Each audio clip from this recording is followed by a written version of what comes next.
Арман — жарық жұлдыз, онсыз айқын бағдар жоқ.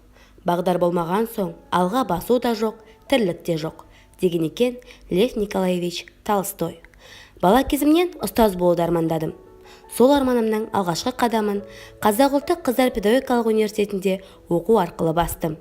Ал бүгінгі күні сол оқыған теориямды практикаға асыратын уақыт келді. Қазіргі таңда Маңғыстау облысы Мұнайлы ауданының номер 4 білім беретін орта мектебінде қазақ тілі мен әдебиетінен сабақ беремін. Алғаш рет сынып жетекші болып отырмын. Бағдарым айқын. Өзім оқытатын оқушыларды бәсекеге қабілетті, білімге ұмтылған, биік белестерді бағындыратын шәкірт етіп тәрбиелеу.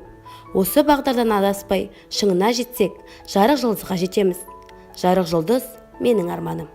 Арманым мұғалім болу емес, оқушыға өмірлік ұстаз болу. Осы оқушыларым менің алғашқы баспалдағым.